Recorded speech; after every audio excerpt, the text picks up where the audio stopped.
Welcome. Welcome to you in YouTube land. We're getting settled here in the room, so we'll get started in just a couple of minutes.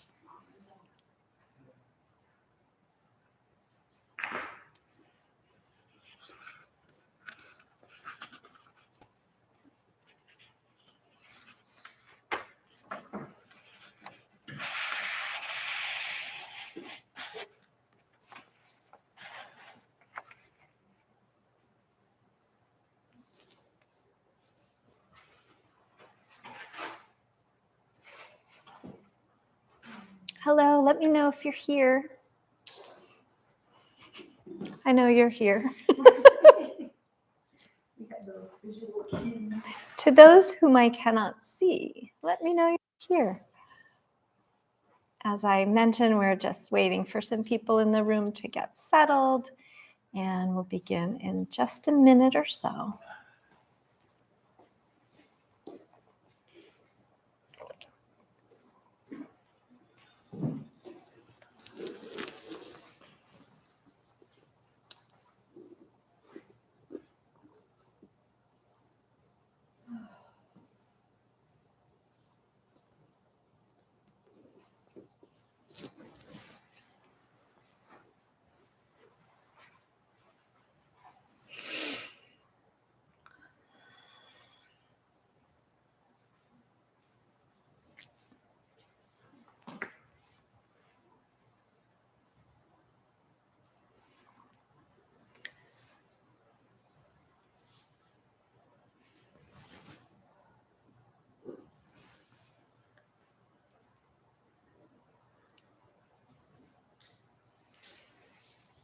Sometimes getting ready to meditate, I know it's a funny thing people do.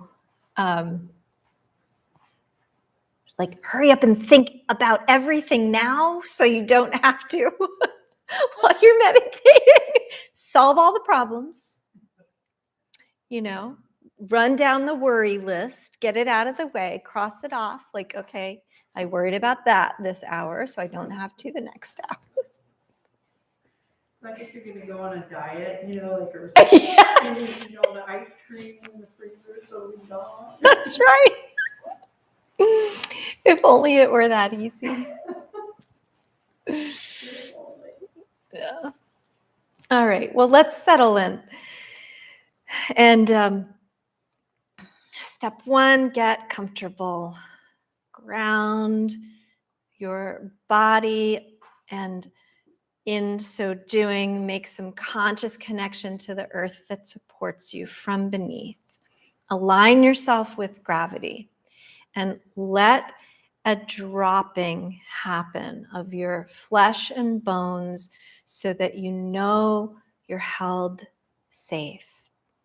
And even if there's some part of your mind that wants to tell you all the reasons you're not held safe or that you might not be in any given moment, just for now,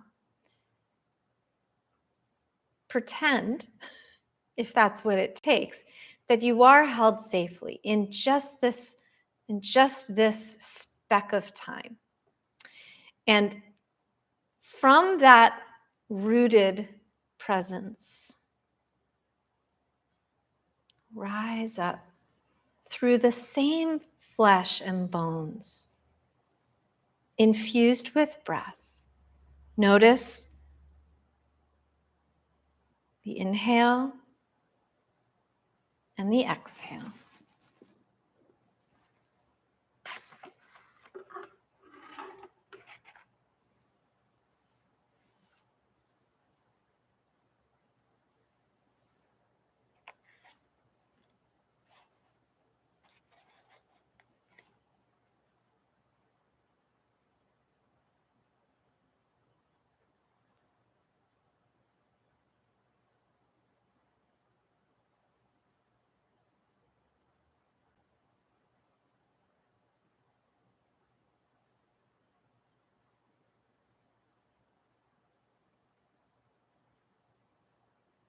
As the breath arrives, welcome it at every turn, at every opportunity that you can remember to or for which you can be present.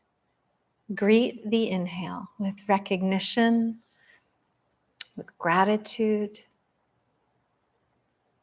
with a simple observance of fact.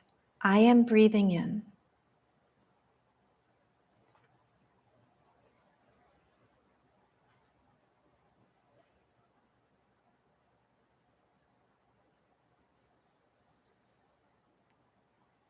And then if you're lucky enough, that present moment awareness lingers so that you can also say, I am breathing out.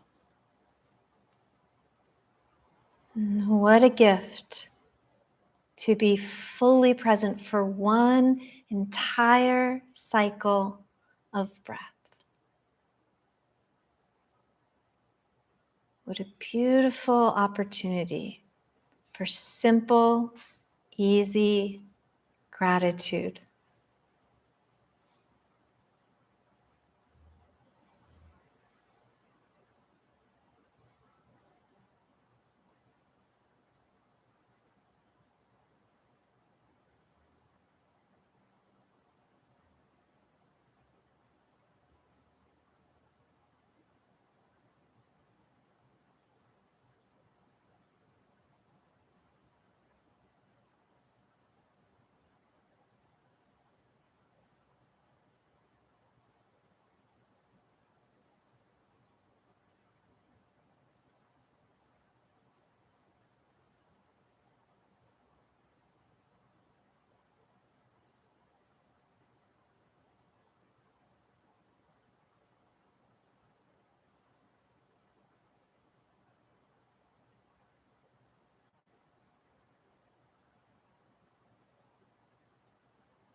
Slow and steady.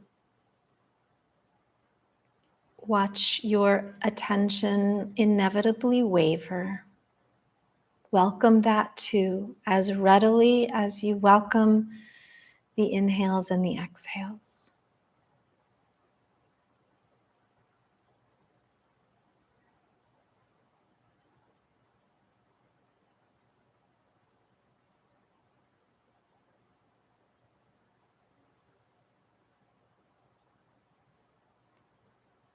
Bring the breath in as you inhale. Allow it to fill the chest, the lungs, and to distribute its life force all the way down through the spine, the belly, the back, the hips.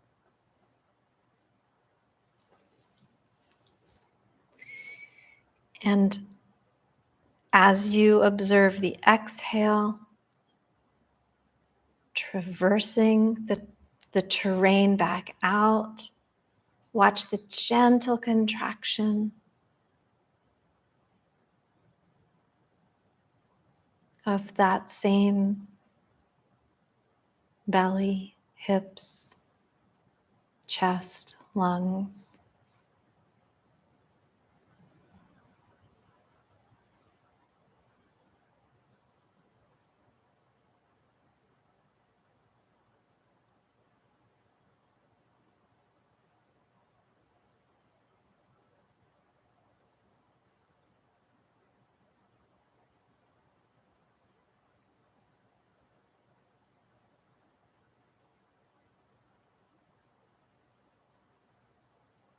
Perhaps you can give yourself a gentle smile and watch the sensation that occurs in response.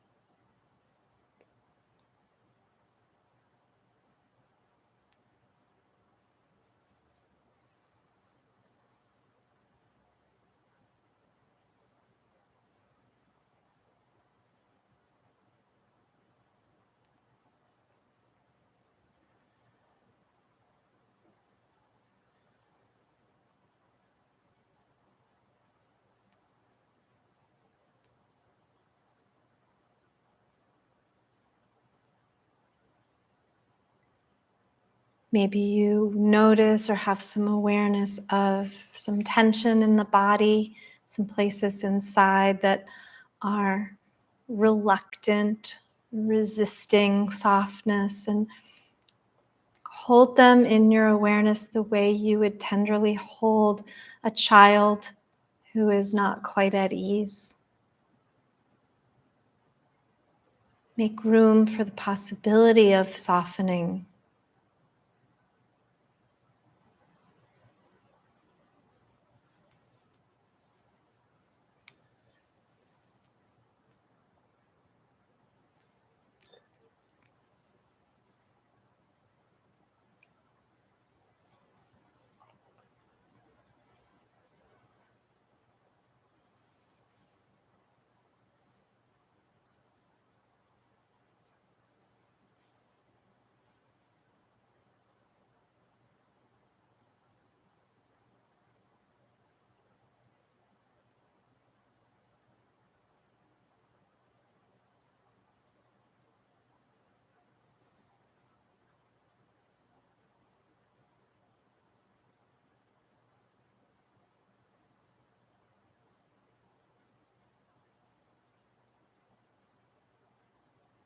Notice the very next inhale and watch as it makes its way through you, filling the chest, the lungs, reverberating through the spine, the belly, the hips. Maybe you can feel the resonance of the inhales through your limbs, your hands and feet. Maybe you can feel some sense that the inhale connects you to the surface beneath you. Maybe you correspondingly can trace the exhale back out the same way. Gentle contraction in the body and a gentle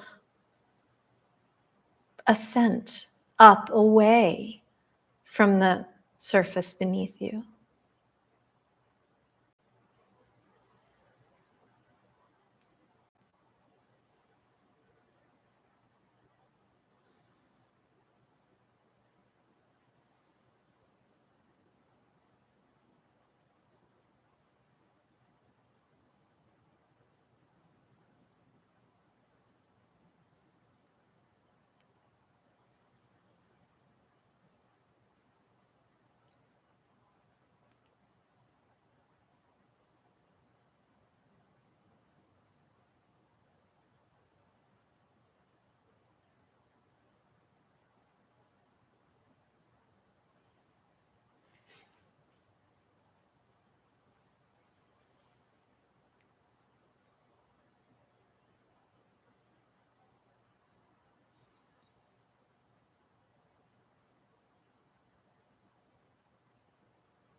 Nothing here to fix. Nothing here to do. Nothing here to answer.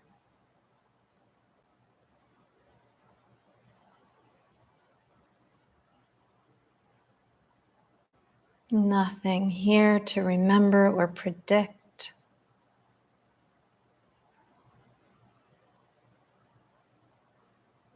Just awareness infused with grateful, loving presence.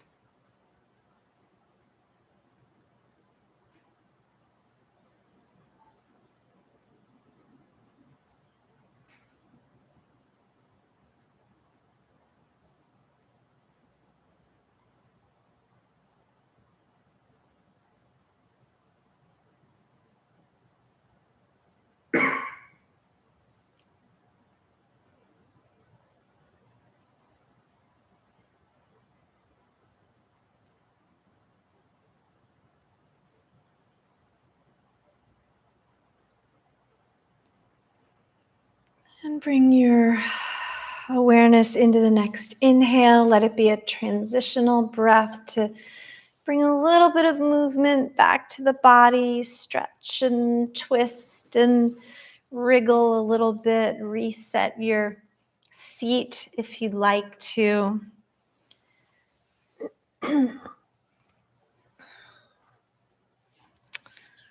Once again, welcome, welcome, welcome.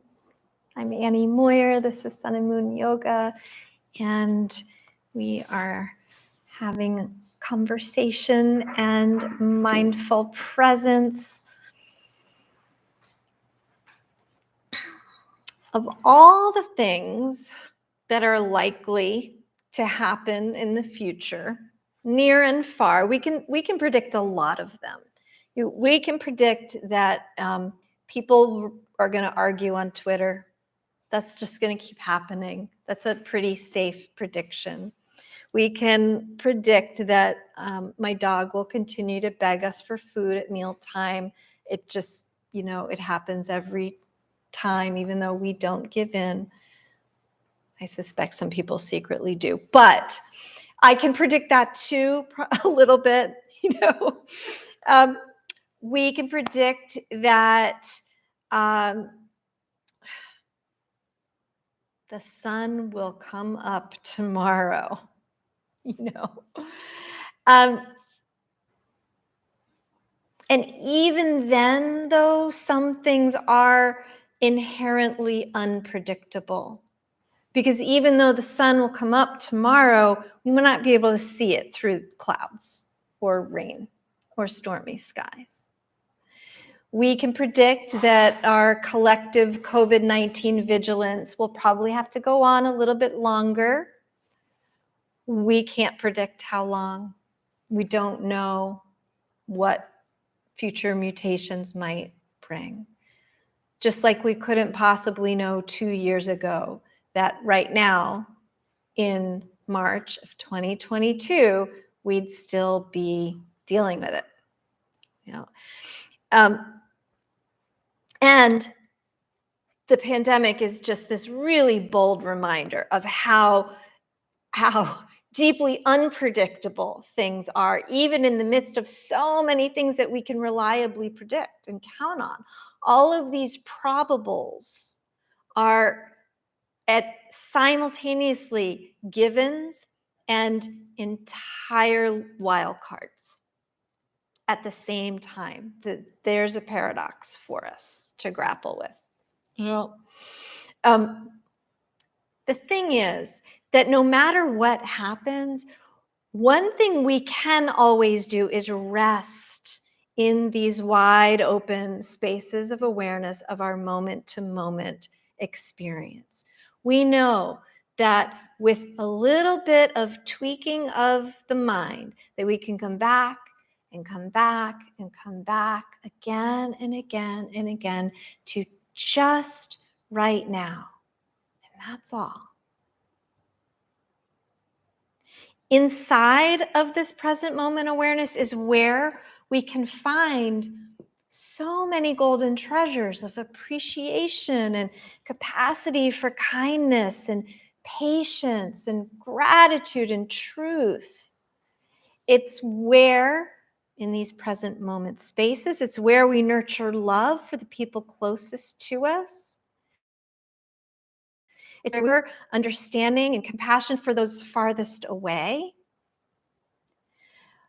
Without it, equilibrium is really off kilter.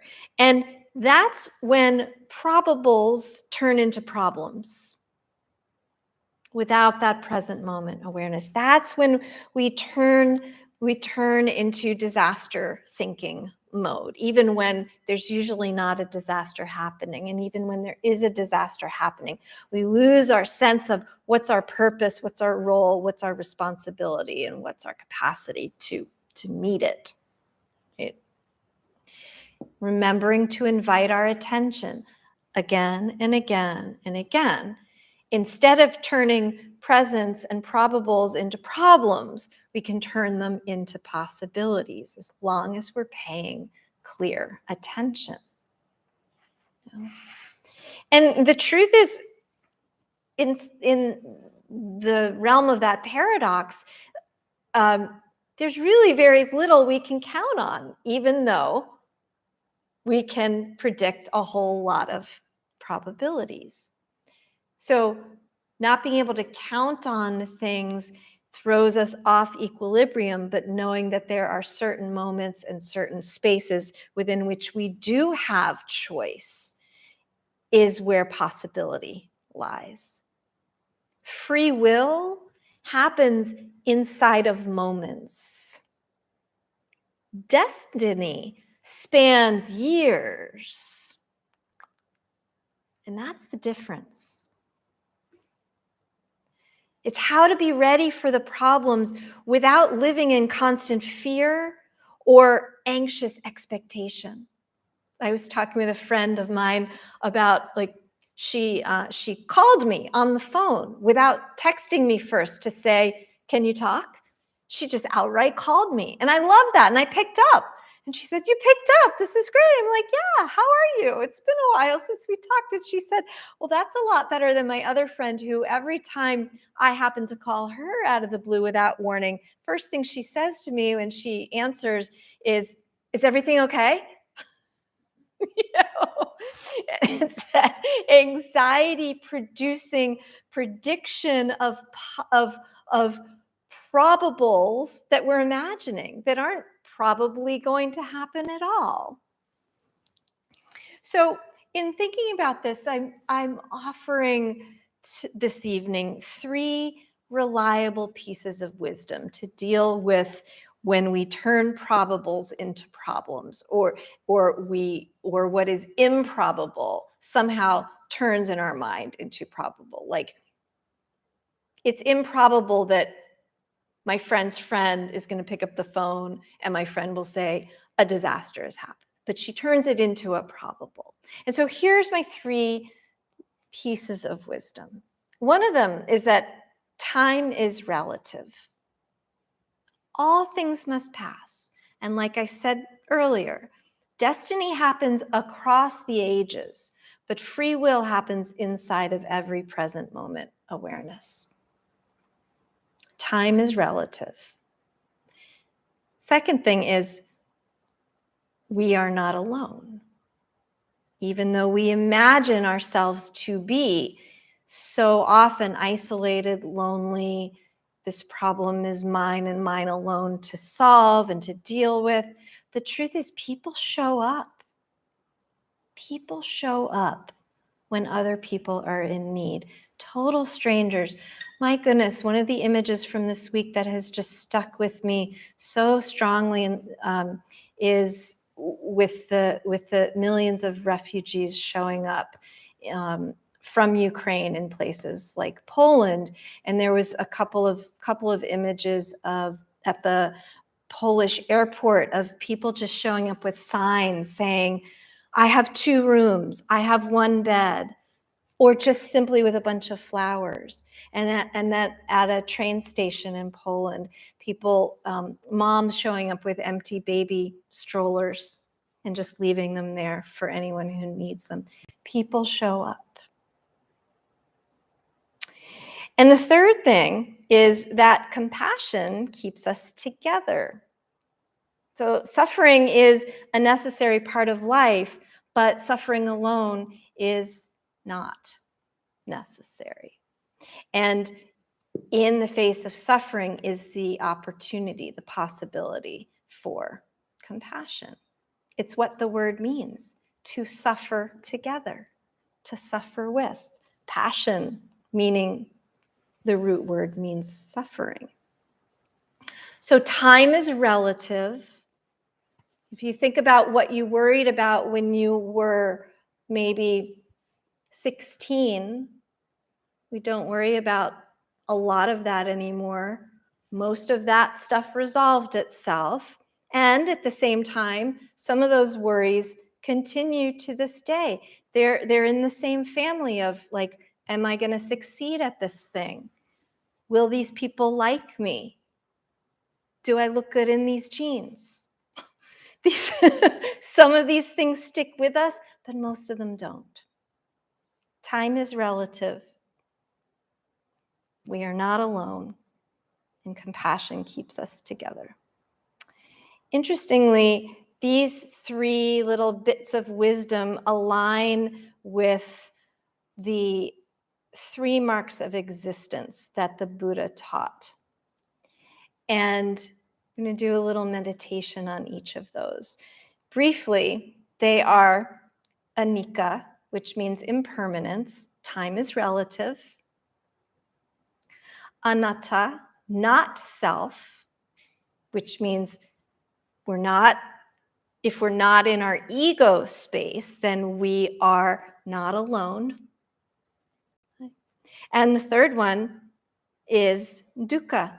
Suffering is a fact of life, but within suffering, we have the potential for compassion to keep us together and connected. Okay. So for a meditation on impermanence, on time, anicca, everything is uncertain relative to the way it will occur and the effects it will have and the duration that will exist. Physical objects range from the enduring shapes of mountains and planets to the fleeting existence of a banana that's edible. So from the banana to the mountain, we know that impermanence moves throughout, and decay will happen to anything that is of this earth and of these stars, which we all are. Like clouds, most physical form is ultimately empty. Human beings are mostly space. We're told that we're mostly water, and we are, but inside all that water are a whole lot of oxygen molecules that are incredibly spacious when you take a microscope to them. So a meditation on time and impermanence requires us and invites us to think about the fleeting existence of this life. This planet has borne aerobic life, meaning oxygen has been in our presence for how many billion years? 14 billion or something like that? Like an incredibly long time.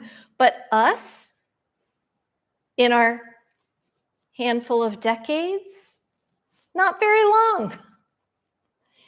So for a little bit of quiet space around this vast notion of impermanence, notice the very next breath and stick with it as best you can. Watch the inhale.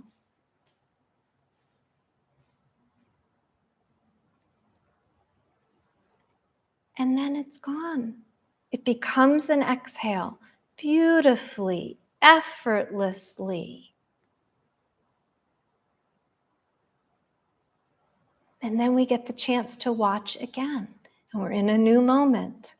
Last one is done. Next one hasn't happened yet. Take in this next miraculous breath and wonder at it.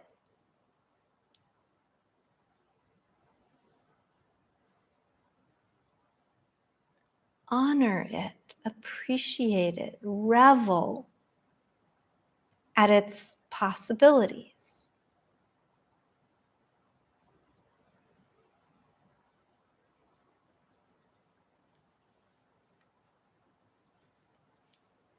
Probably we will have many, many, many, many, many more breaths to come.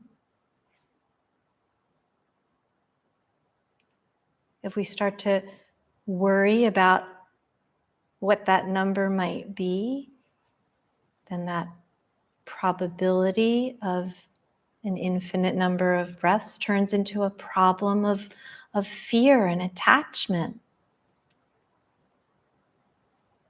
Make it instead a possibility for pure presence.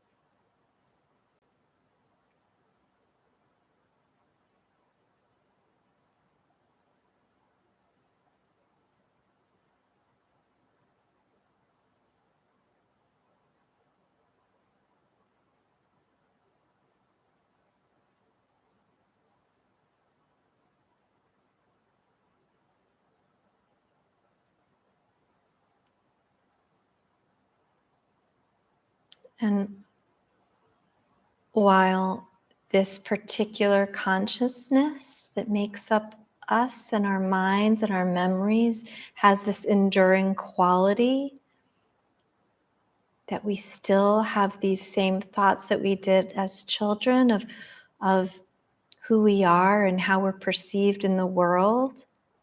And yet, so much has changed and is always changing. Time is relative, but everything is impermanent.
If we can zero in on these precious moments,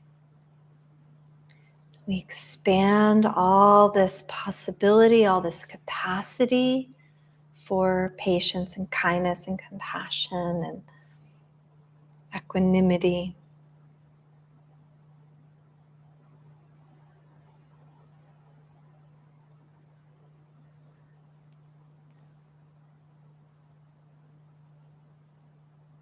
And perhaps with enough accumulated, fully present moments, we can smooth the edges over the sharp turns of fate that have changed the course of what we thought was probable,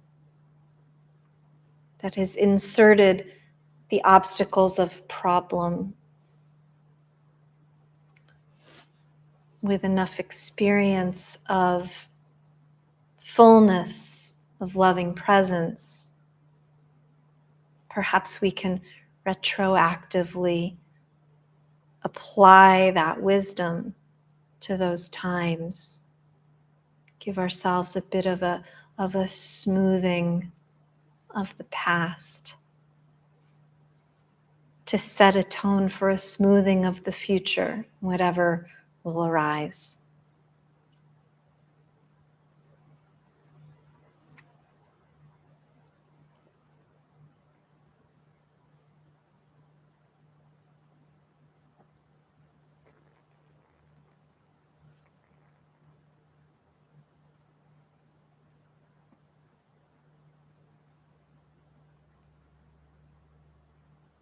perhaps that breeds lots of room for forgiveness. So a whole nother topic. A few more breaths here.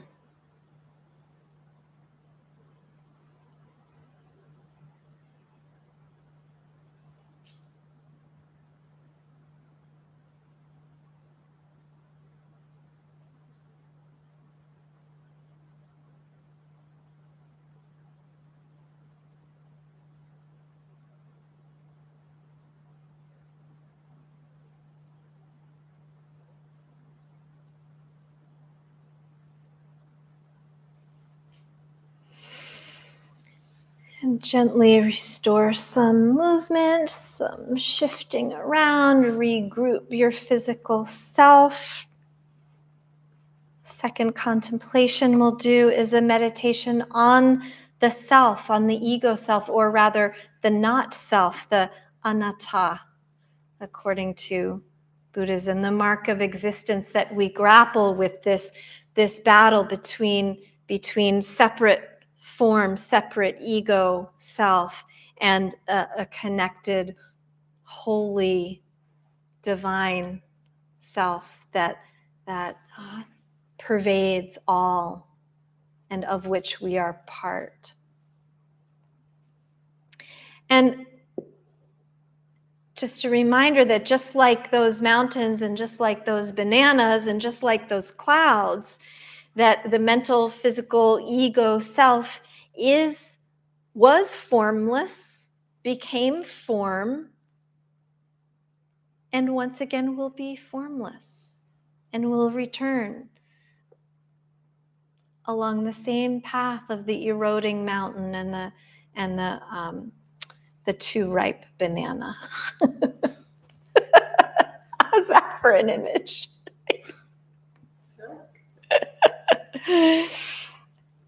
I'll offer a simple mantra here for this contemplation, for this meditation on us being not alone. We are not alone. People show up. And it simply goes like this. I am no one, i.e., I am not one. I'm everyone.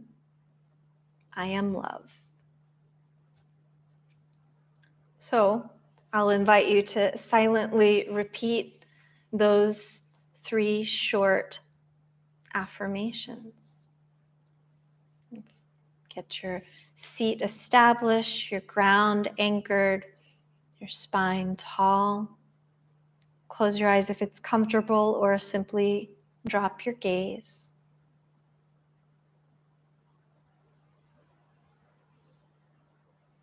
I am no one. I am everyone. I am love.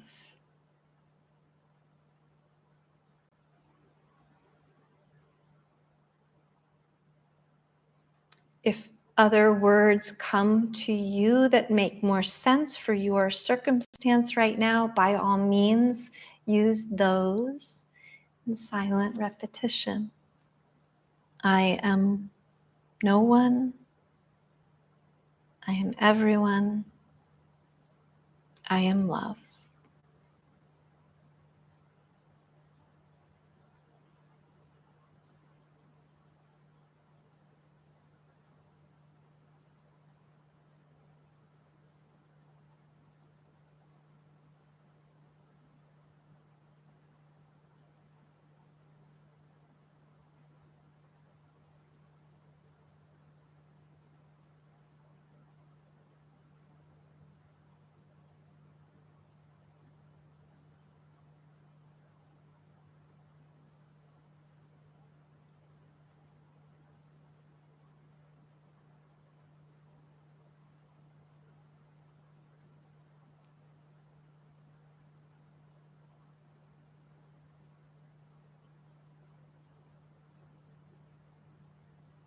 I am no one.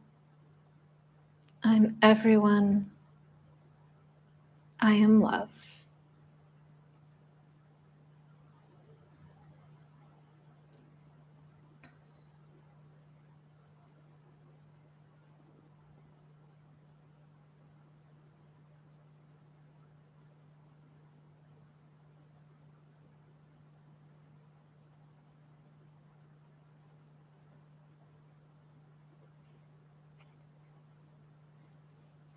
And remembering that when probables become problems, people tend to show up.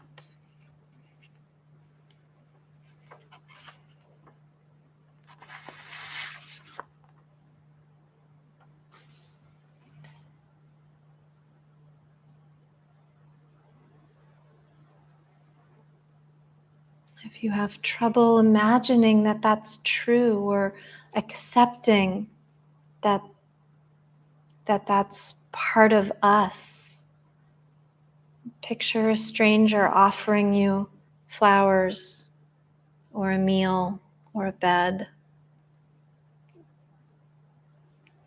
or picture yourself offering that to somebody else.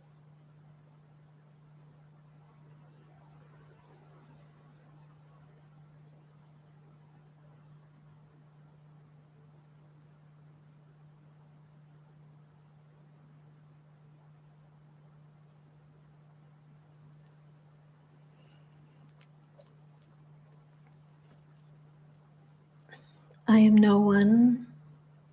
I'm everyone. I am love.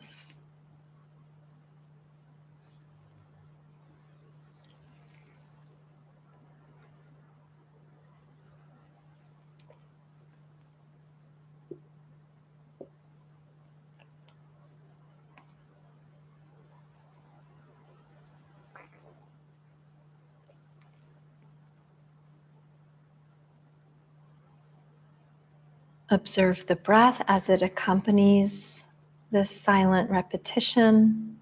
Notice if it gets caught on any of those 3 affirmations. Take that in as information. Be curious. Don't get too stuck on it. Change the words if it's helpful. I am no one. I'm everyone. I am love.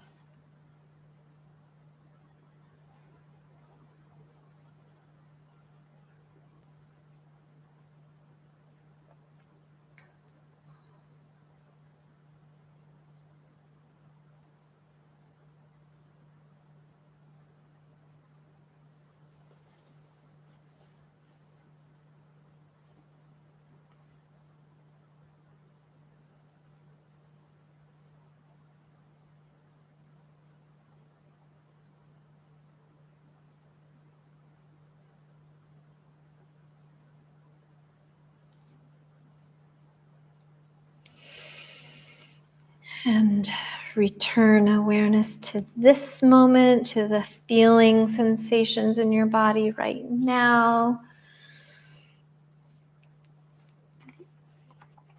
Finally, a meditation on compassion, compassionate connection, dukkha, the concept of suffering as a fact of life, and the concept of compassion as the capacity and the willingness of us to suffer together. That we are not one, we are everyone.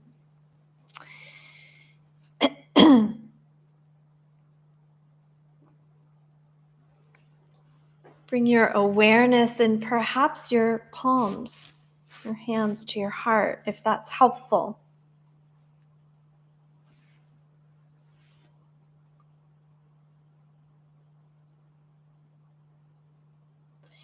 And you can bring to mind the ways in which you may currently be suffering or have most recently been suffering.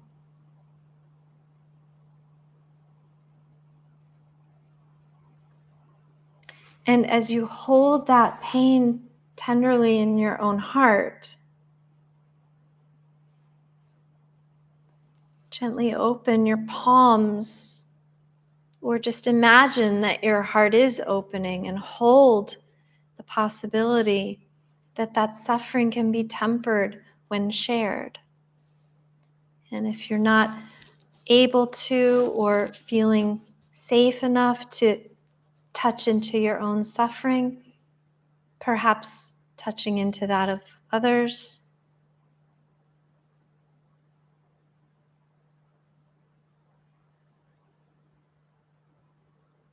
And if that's too overwhelming, simply come back to your own heart, holding it tenderly.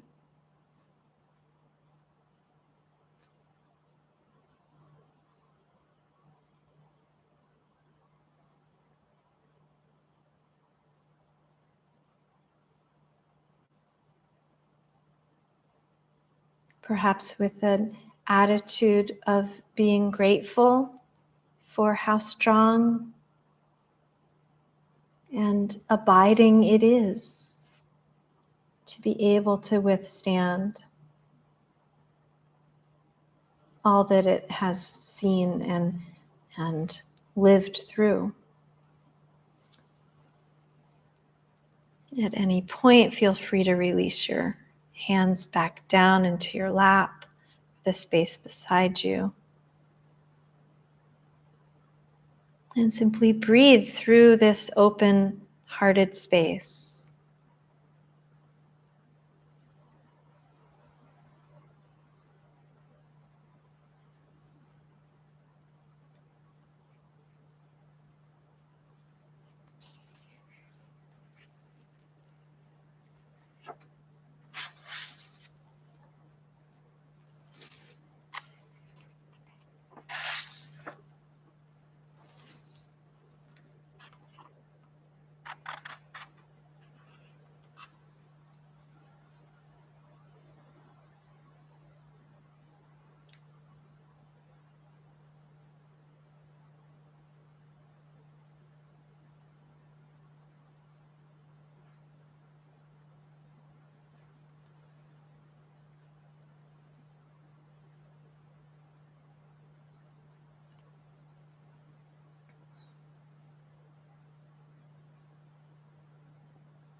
In these final moments together, I have a little passage to share. This is from the book called Figurings by Maria Popova. Maria sends the biweekly newsletter, The Marginalian, formerly called Brain Pickings, comes out Sunday mornings and Wednesday afternoons. And this was shared just today. It's the final page of her book. And I think it speaks to the idea of impermanence and suffering in truth. But until that day comes, she writes, nothing once created ever fully leaves us. Seeds are planted and come abloom generations, centuries, civilizations later, migrating across coteries and countries and continents. Meanwhile, people live and people die, in peace as war rages on, in poverty and disrepute as latent fame awaits, with much that never meets its more in shipwrecked love. I will die, you will die. The atoms that huddled for a cosmic blink around the shadow of a self will return to the seas that made us. What will survive of us are shoreless seeds and stardust.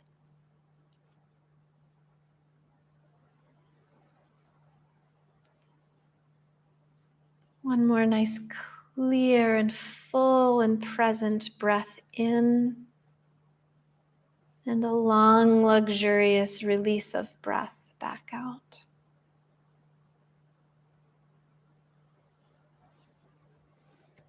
With so much gratitude. Thank you.